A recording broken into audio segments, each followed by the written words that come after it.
In 1880, 10 distilleries in one Illinois river town produced more whiskey than the entire state of Kentucky. Not close? 18 million proof gallons out of Peoria, against 15 million out of Kentucky's 200 distilleries combined. 10 distilleries, 200. 2 decades earlier, that same town had already proven what it could do to a federal ledger. During the Civil War, close to half of every dollar the United States government collected nationwide in tax on liquor came out of one small revenue district, built around this single bend of the Illinois River. 10 distilleries outproducing 200, one district funding roughly half a war on whiskey alone. By the turn of the century, this town called itself the whiskey capital of the world, and for a while nobody could argue. Then, in the span of a single day, 5 decades of that supremacy simply stopped, and the industry that built the city never fully came back. Chapter 1. The Equation. The industry that built Peoria never fully came back. That fact matters later in its proper place, after the trust and the barons and the single afternoon in September that ended all of it. The story does not start with the fall. It starts with a smaller question, one nobody in Peoria bothered to ask out loud once the whiskey money started arriving. Why here? Not Louisville, with its established distilling reputation. Not Cincinnati, already a river city of consequence. A bend in the Illinois River, 300 miles northwest of Kentucky's bourbon country, in a town most of the country had never heard of. The river did the first part of the work. It ran north out of Peoria toward Chicago and Lake Michigan, and it ran south, widening toward the Mississippi, toward St. Louis, and everything below it. A barrel of whiskey loaded onto a boat at Peoria could reach the Great Lakes trade in one direction or the entire Mississippi basin in the other, and a distiller never had to choose between them.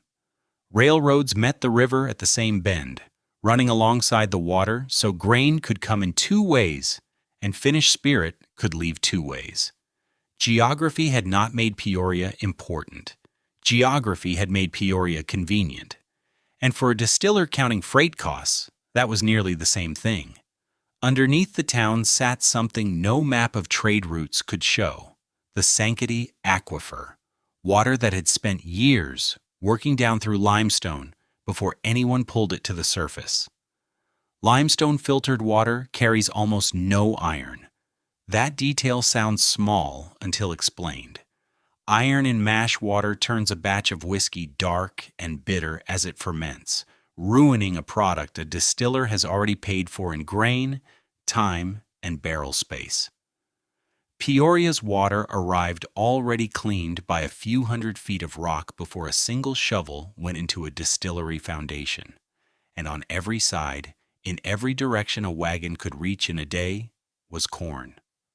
Not scattered farms. The start of the Corn Belt itself, mile after mile of it, cheap and constant in a way that meant a Peoria distiller almost never worried about running short of grain. Water without iron, corn without limit, a river running 2 directions, crossed by rail at the same point.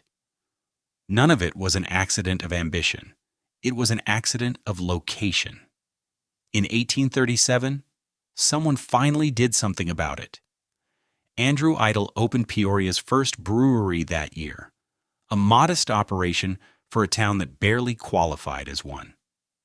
Beer came before whiskey in Peoria, the way it usually did elsewhere.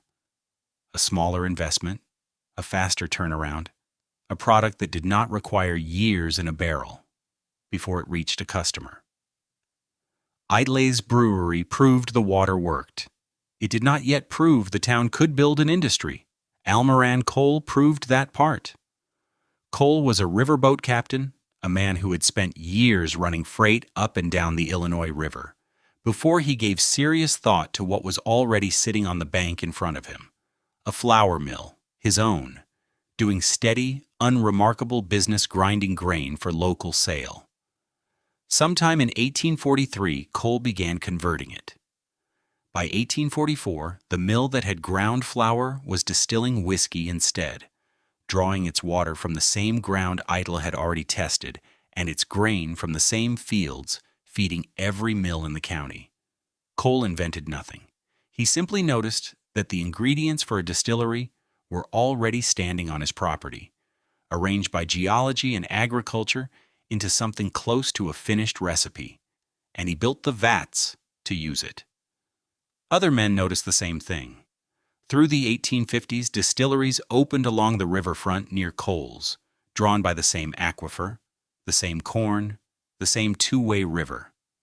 By 1865, 14 of them were running in Peoria, an extraordinary number for a town whose whole existence as an incorporated city spanned barely 4 decades. The math behind every one of them was identical: limestone water, cheap corn, a river that went 2 ways. None of those 14 distillers were thinking about Washington in 1865. A war back east had already handed their industry something far more valuable than good water. Washington needed money to pay for 4 years of fighting, and in 1862 it had started looking very closely at every gallon of whiskey the country made. Chapter 2. The War Ledger. Congress passed the tax that autumn, a federal excise on distilled spirits, structured the way war taxes usually are. A set sum collected on every gallon a distillery produced, taken at the source, before a barrel ever reached a saloon or a grocer's shelf. Spirits had gone almost untaxed before 1862. They would not go untaxed again. The law did not name Peoria. It applied to every distillery in the country equally on paper. In practice, it rewarded volume, and by 1862, volume was the one thing Peoria already had in surplus. 14 distilleries were running along the riverfront by the time the war reached its 3rd year, drawing on the same aquifer and the same corn that had built the town in the first place, and every one of them was now, without having asked for the privilege, an instrument of federal finance. The government organized its tax collectors into revenue districts, and Peoria was grouped with its neighbor Pekin into a single district for accounting purposes. What that district produced over the course of the war was not a local curiosity. By the time the fighting ended, the Peoria-Pekin district had paid into federal coffers a sum equal to nearly half of everything the United States government collected, nationwide, from every distillery in the country, in tax on liquor. Not half of Illinois, half of the country. A local historian, writing decades later, would call wartime Peoria the alcohol capital of the United States. The description was not sentiment. It was arithmetic, checked against a federal ledger. The war ended. The tax did not. Congress kept the excise on the books once peace returned, and Peoria's distilleries kept producing directly into it, and the town's population recorded the consequence in a column of its own. 5,095 people lived in Peoria in 1850. By 1860, that number had very nearly tripled to 14,045. The 1870 census counted 22,849. By 1880, the town had reached 29,259, growing decade over decade at a pace its own street grid struggled to keep up with. Row houses climbed in the bluffs above the river, faster than the streets could be graded to reach them. Whiskey did not leave Peoria alone. Every bushel of corn that went into a mash tub came back out twice, once as spirit, distilled, barreled, and floated downriver, and once as spent mash, the hot, sodden, grain-heavy slurry left behind once the alcohol had been drawn off. Most distilling towns treated the leftover mash as a disposal problem.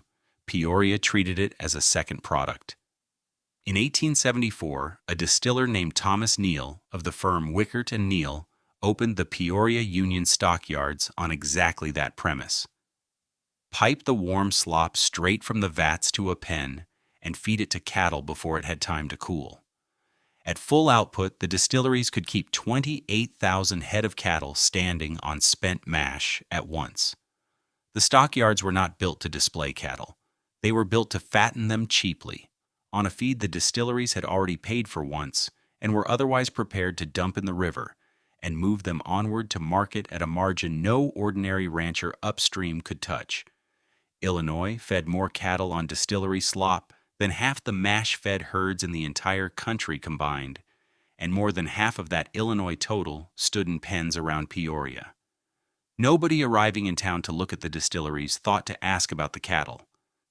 The cattle were there because of an accounting trick with a byproduct, and the accounting trick was, by the 1870s, an industry in its own right. The whiskey stayed close to home in other ways. Within 20 miles of the city, 321 saloons, taverns, and gambling halls were operating by the post-war years, a concentration one historian would later call unprecedented for a town its size. The tax district had funded a war, byproduct alone had built the stockyards into a second economy, and the saloons made sure a good share of the money never even left the county to begin with. By the late 1870s, whiskey money was arriving in Peoria faster than the town had ever had occasion to organize itself around before. It had built houses on the bluffs above the river. It was about to build something considerably larger. Chapter 3. The Capital. It was about to build something considerably larger, and within the decade it had. By 1880, Peoria's 10 distilleries were producing 18 million gallons of proof spirits a year, more than the 200 distilleries of Kentucky combined, which managed only 15 million between them. Kentucky did not take the comparison well. When the federal tax rolls for that year were finally tallied and printed, Kentucky's own distillers found the arithmetic hard to believe. A river town in Illinois, a fraction of their number, was outproducing their entire state. Some called it a clerical error before they called it a fact. Peoria simply had cleaner water, cheaper corn, and 10 men willing to run their stills at a pace nobody downstate had thought necessary. The man most responsible for turning that embarrassment into an industry was Joseph Greenhut, an Austrian-born former tinsmith's apprentice. In 1881, Greenhut built the Great Western Distillery on the riverfront, and within a few years it was being described as the largest distillery in the world. No surviving record fixes exactly how many gallons a day the plant could turn out. The figure was never written down, or has not survived. What survived instead was the reputation, repeated often enough that it stopped sounding like boasting and started sounding like fact. By 1890, Peoria's distilleries alone were producing 40% of every gallon of spirits made in the United States. Peoria had a name for what it had become by then, and the name did not arrive from outside. No federal agency and no rival city had granted it. The town called itself the whiskey capital of the world, printed the phrase on its own letterhead and guidebooks, and by the turn of the century, almost nobody thought to argue. The men whose names filled that letterhead had mostly arrived with nothing.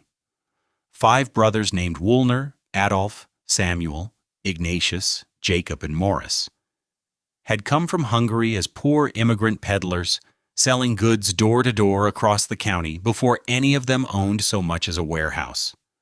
In the mid-1870s, they bought the Grove Distillery. Within a decade, they had built the Peoria Grape Sugar Works, founded the Union Distillery, and raised a 5-story headquarters at the corner of Adams and Fulton downtown. The Woolners held their grip on Peoria's whiskey trade for the better part of 45 years, longer than almost any other family in the business, and it started with 5 brothers going door to door with a peddler's pack. Charles and Chauncey Clark built a smaller fortune on a single label, Clark's Pure Rye, sold under their own name because their name had become worth something. Matthew Henneberry took a longer road to the same result. Born in County Kilkenny, Ireland, he had arrived in Peoria before 1849. One of the many who left during the famine years and went into the liquor trade in 1851 with a single partner and no capital to speak of. By the 1880s, he sat on the city council as an alderman, served as vice president of the First National Bank, and had co-founded a distillery of his own. A man could still arrive in Peoria a stranger and end the decade owning part of a bank. All of that money went, eventually, into architecture. High Street filled with the mansions of the men who had built the industry in its first years. Brick and stone houses standing shoulder to shoulder above the river, each one a little larger than the last. Moss Avenue, paved earlier than almost any other street in the city, filled in behind it with the houses of the second generation of barons. A distillery made a fortune. A house on High Street proved you had made it. Greenhut's own mansion, built in 1884 at the corner of High Street and Sheridan Road, ran to 35 rooms, a dining hall that seated 50, a tower built like a castle, a solarium, a ballroom, and a carriage house behind it big enough to be a home in its own right. Greenhut did not stop at a house.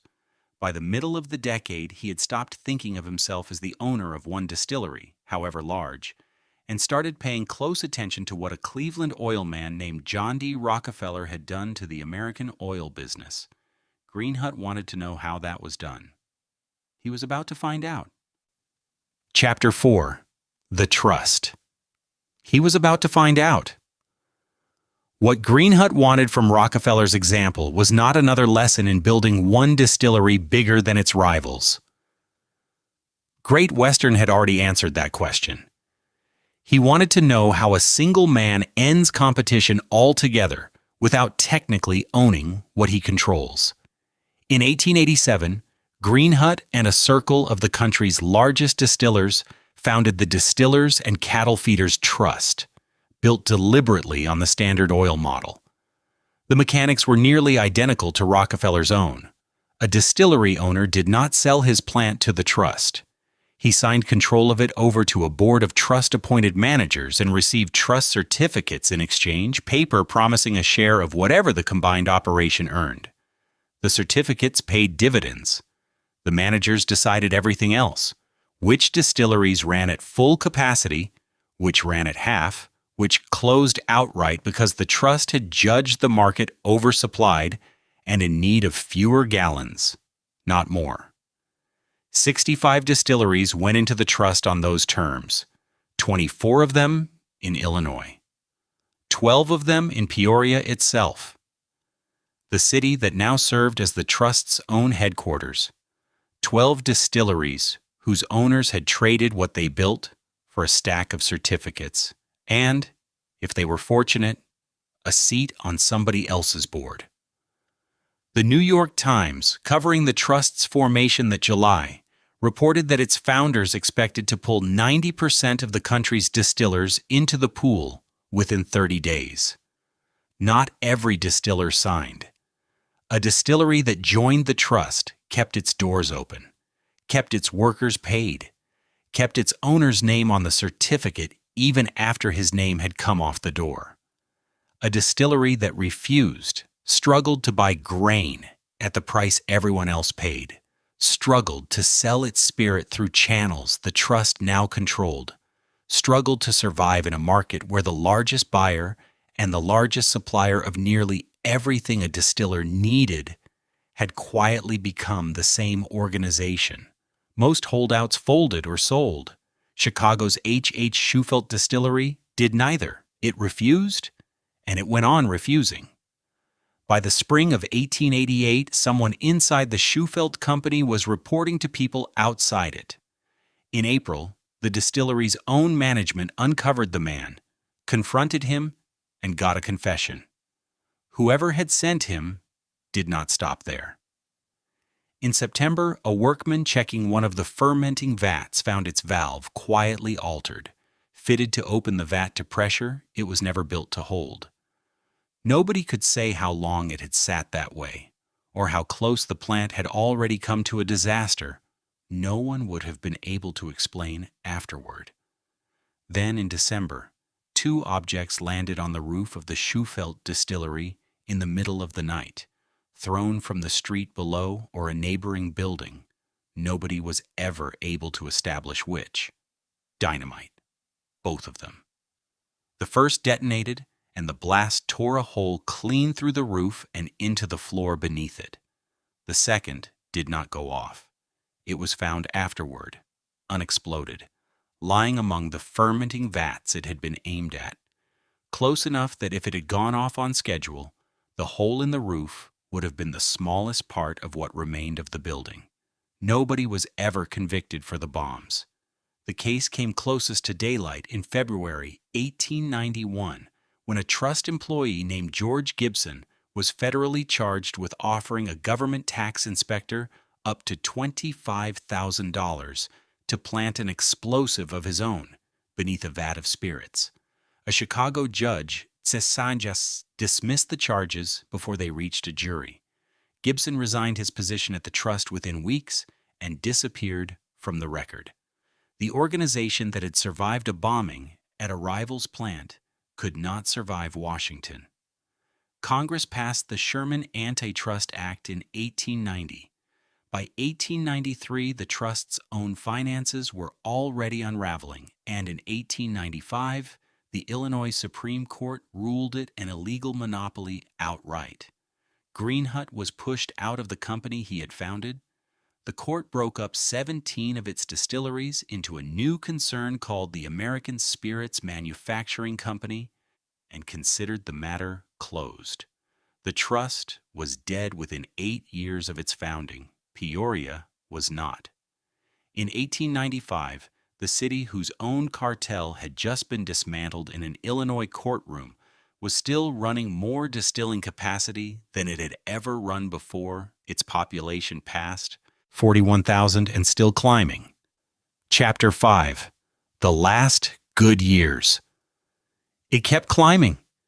56,100 people were counted in the 1900 census, nearly double what the city had held 20 years earlier. 66,950 by 1910. The count would keep rising past this decade too, on to 76,121 by 1920, a number that would arrive when the census takers finally wrote it down after whiskey itself had already stopped having anything to do with the growth of the city it once built. The trust that Greenhut had built was dead, broken apart by an Illinois court in 1895, and Greenhut was gone from its board in the same ruling. Peoria did not appear to notice the absence of either fact. American Spirits Manufacturing, the company assembled out of the trust's confiscated pieces, kept the old Peoria plants running under a new letterhead, and the barrels kept moving down to the river landings exactly as they always had. By 1913, 11 distilleries operated along the Illinois riverfront, and at least one of them still described itself, without apparent embarrassment, as the largest in the world. The names on the gates were a mix of the familiar and the merely reorganized. Clark's Pure Rye still carried the family name that had built it. The Woolner brothers, 40 years into a business, 2 of them had started as door-to-door peddlers, still ran a plant of their own downtown. Newer signage read Corning and Standard. And Great Western still stood where Greenhut had raised it, under managers who had never met the man who founded it. A business that had outgrown the person who invented it, which was, in Peoria by then, simply how the industry worked.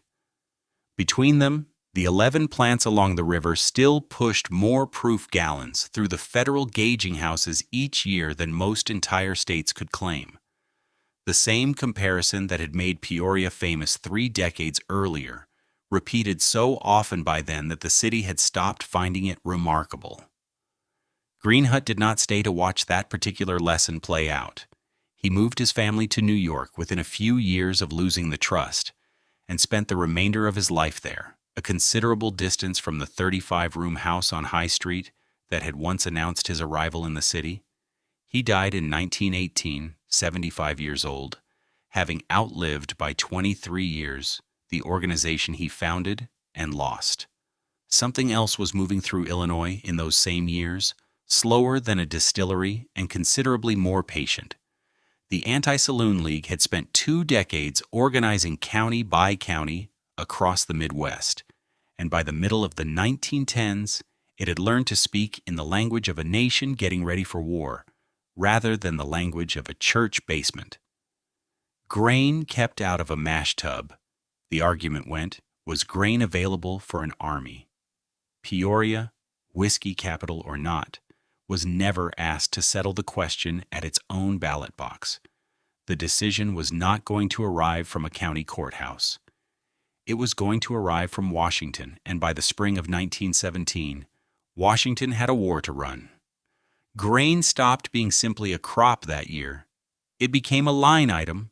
The government tracked the way it tracked coal and rail capacity, and a bushel diverted into a whiskey barrel had become, in the language now coming out of Congress, a bushel not available for a soldier's ration. Peoria was not weighing its own barrels against that arithmetic. Washington already was. In August of 1917, Congress passed the Food and Fuel Control Act, prohibiting the use of grain for producing beverage alcohol for the duration of the war. It was argued on the floor of the House as a matter of feeding soldiers, not silencing distillers. In Peoria, the barons read the same newspapers as everyone else, filed the news alongside a decade of wartime measures that had come and mostly changed nothing, and kept the stills running while the paperwork made its way down from the Capitol. Nobody in the city had yet worked out what the new law actually meant for the taps at Great Western, or for the 10 distilleries still running alongside it. That arithmetic was still ahead of them. Chapter 6, One Day in September. That arithmetic was still ahead of them. The Food and Fuel Control Act had passed on August the 10th, 1917, and for nearly a month afterward, Peoria's 10 distilleries kept running almost exactly as they had for half a century. A statute on paper in Washington was not yet an order on the ground in Illinois. The law banned converting grain into beverage alcohol for the length of the war, but it left the actual stopping date to a presidential proclamation still to come. And through the last weeks of August, the distilleries filled their vats and ran their columns as if some part of what they had read in the newspapers might still be negotiated. It was not going to be negotiated. The proclamation arrived on September the 8th. September the 8th, 1917 was a Saturday, and under the terms of that proclamation, it was also the last day fermentation or distillation of beverage alcohol was legal anywhere in the United States. By some accounts, 6 houses were still running full production that morning: American, Clark, Corning, Great Western, Standard, and Woolner, the last names left standing from an industry that had once counted 73. Workers pulled a final shift. Mash tubs that had not stood empty in living memory were drained and left to dry. The stills, which had run through wars, panics, and a federal antitrust prosecution without stopping, were banked and allowed to go cold. For the first time, most of the men tending them could remember. No one wrote down, that Saturday, how many of those men walked out the gates and did not come back to them Monday. Nobody in Peoria was counting. Nobody since has managed to either. The precise number of jobs the order erased in a single week has never turned up in any surviving record. Most residents treated the closure as exactly what the government had called it: a wartime measure, temporary by nature, certain to lift once the fighting in Europe ended, and grain was no longer needed for soldiers instead of sour mash. Distillery owners kept skeleton crews on through the winter, maintaining equipment a peacetime restart would need. The war ended in November of 1918. The distilleries did not reopen. Great Western, the plant Joseph Greenhut had built to be the largest distillery on earth, shut down for good in 1919. A full year before Prohibition became the law of the land, felled by an order that had never technically been about Prohibition at all. Congress passed the 18th Amendment in December of 1917. The necessary 36 states ratified it by January the 16th, 1919. By the amendment's own terms, it took effect exactly 1 year later, on January the 17th, 1920. For Peoria, the amendment changed almost nothing on the ground. It only made permanent, in careful constitutional language, what a wartime grain order had already finished doing 2.5 years earlier. The temporary measure never lifted. It simply stopped being called temporary. One narrow channel stayed open. The federal government issued a small number of licenses allowing a handful of Peoria distillers to keep producing whiskey for medical use only, sold by prescription through licensed pharmacies. Charles R. Walgreen ran something like 20 drugstores when the 18th Amendment took effect. By the end of the 1920s, his chain had grown to somewhere around 525. A share of that growth built on doctors writing whiskey prescriptions and pharmacists filling them with spirit distilled a few blocks from the cold, empty vats at Great Western. Prohibition had not ended Peoria's whiskey. It had simply moved the paperwork. It did not happen because of a vote taken in Peoria. It did not happen because of a fire, a flood, or a courtroom defeat the barons had finally failed to buy their way out of. It happened because of a clause in a wartime statute enforced on a single Saturday that most of the city assumed it would outlive. 50 years of being the whiskey capital of the world stopped on September the 8th, 1917. One proclamation, one day, and a city that would spend the next 13 years finding out how much whiskey a place can still drink after the law says, officially, that it no longer does. Chapter 7. The Shadow City. The answer turned out to be a lot. Long before the medicinal license and the drugstore prescriptions, Peoria had already earned a reputation the whiskey barons never put on their letterhead. A wide-open town, gambling halls running a few blocks from where distillery paychecks had once been cashed, brothels running with a continuity nobody at City Hall seemed to mind. The reputation predated national prohibition by decades and outlasted its start by more than 10 years. Not until October of 1930 did the Illinois State's Attorney order Peoria's gambling halls closed. The first such order in the city's recorded history. The word first said more than the order itself. 38 years into the tenure of Peoria's own longest-serving mayor, nobody had ever given that instruction before, because nobody with the authority had found a reason to. Bootlegging filled the space, the riverfront space the medicinal licenses left open, moving spirit through channels no federal ledger tracked, until the trade grew large enough to draw organizers from outside the city. In the early 1930s, the Shelton brothers arrived from the coal counties of southern Illinois, already seasoned in liquor and gambling rackets. In Peoria, they went to work, first as muscle for a gambling operator named Garrison, who ran the city's rackets the way an alderman runs a ward. Informally, thoroughly, without interruption. An apparent kidnapping attempt against Garrison in 1930 left his wife dead instead. By most accounts, the arrangement soured over the following decade, and by 1941, Garrison was out and the Sheltons controlled it. The Saturday Evening Post later called them America's bloodiest gang, and 1946 through 1948 bore the title out, 3 men tied to the gang killed in Peoria that first year. Carl Shelton shot dead near his farm in southern Illinois in October of 1947. Bernie Shelton killed outside a Peoria tavern in July of 1948. Most of what survives of the feud comes from a narrow set of local accounts, consistent on the broad shape of events, if not on every detail. Repeal came in 1933, and the industry it allowed back did not return to where it had stood in 1917. Of the 17 distilleries running in Kentucky before Prohibition, only 7 reopened, and within a few years, 4 companies controlled 3/4 of the nation's whiskey trade. None was headquartered in Peoria.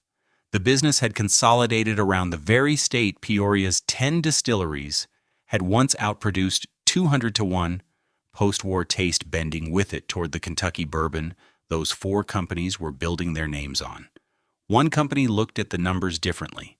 Hiram Walker, a Canadian firm built on Canadian Club whiskey, put $5 million into a new plant on the Peoria riverfront in 1934, ground that had carried a distillery once before, the same stretch of riverbank, by most accounts, where Joseph Greenhut's Great Western Works had stood until 1919. The plant ground 20,000 bushels of grain and turned out up to 100,000 gallons of spirit a day, fed by grain barges arriving weekly on the same river that had floated Peoria's first whiskey downstream 90 years earlier. Hiram Walker called it the largest distillery in the world. Of all the ground available in the post-repeal United States, the company had picked this stretch of bank anyway, and the claim carried an echo nobody needed to point out. The plant ran for 47 years and closed in 1981. The following year, Archer Daniels Midland bought the site and put it to different work. Not whiskey, not spirit meant for a glass, but industrial ethanol, drawn off by the ton for fuel and chemical use, rather than poured into a bottle with a name on the label. The water came from the same aquifer. The grain arrived by the same river. What the plant made from them no longer resembled whiskey in purpose, in name, or in the fortune it once built. By 1982, the ground that had made whiskey since Andrew Idle's first brewery in 1837 was making neither whiskey nor much of anything a Peorian could drink. 3 miles from the river, a different machine had been running since before Prohibition ever reached the city, quietly, at a scale nobody in the whiskey trade had thought to measure. And it would take whiskey's second death to finish becoming the thing that fed Peoria in its place. Chapter 8. The Tractor and the River. The machine had a name by then, though nobody at Great Western had bothered to learn it. In February of 1910, a company called Holt opened a small factory across the river in East Peoria with 12 workers and a machine built to move earth on tracks instead of wheels. Within 2 years, the payroll had grown to 625, and the tractors were already shipping out to Argentina, Canada, and Mexico. After a 1925 merger gave the company its permanent name, Caterpillar moved its headquarters into Peoria itself in 1930. Not east across the water, but into the same city whose distilleries had just gone cold for good. The tractor did not replace whiskey by design. It replaced whiskey by arriving at the moment whiskey left. It grew for half a century without much interruption. By 1979, employment at the Peoria plant had reached its high point. Then, in 1982, the company posted its first annual loss in its history, and the workers walked out. The strike ran 205 days, the longest the United Auto Workers had ever called against a single employer to that point. 2 further defeats followed. In 1992 and 1995, neither one close. By 1992, the Peoria plant's own workforce. The number depends on whether the count means the plant, the union local, or the company as a whole, and the sources disagree on which to use, had fallen from 24,000 to somewhere around 9,000. And then, in 2017, Caterpillar announced it was leaving. Not the plant, the headquarters, the address on the letterhead, moved to a Chicago suburb, along with the company's own plan to build a new headquarters tower downtown, which it quietly scrapped. 5 years later, in 2022, the headquarters moved again, this time to Texas.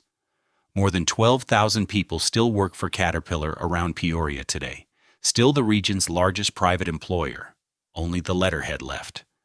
The tractor that had outlasted whiskey by a century did not, in the end, stay in the city that had built it a home.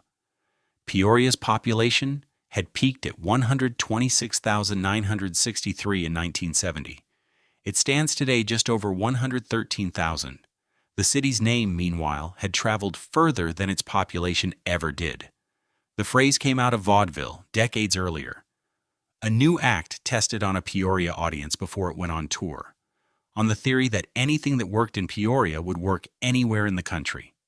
Richard Nixon's aide, John Ehrlichman, revived it in 1969, reassuring a reporter about a decision built to needle the East Coast. "Don't worry, it'll play in Peoria."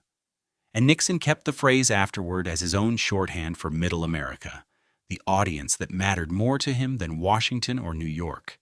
The whiskey came back first in a small building in the Warehouse District, where Black Band Distillery opened in 2021, the first legal spirits producer in Peoria in over 90 years, drawing its water from the same Sankaty aquifer the Barons had used. In 2024, the city built an economic district around the old distilling ground itself, a distillery TIF, tying the derelict Hiram Walker plant and its neighbors into a single zone meant to bring investment back to the river. Black Band has since announced plans to expand into a former Caterpillar rubber parts warehouse a few blocks away. The two machines that had run Peoria, a century apart, about to share a roof. On Moss Avenue, the mansions the Barons built are still standing. The same bend of the river has been making spirit in one form or another for close to 140 years now. Great Western, then Hiram Walker, then Archer Daniels Midland, then a company called Biourgia, which bought the plant in 2021. The river still runs two ways past it, north toward the lake, south toward the Mississippi. The way it did when a riverboat captain first noticed his flour mill sat on the wrong ingredients for flour and the right ones for something else. The water under the city still filters down through the same limestone. It still comes up without iron in it.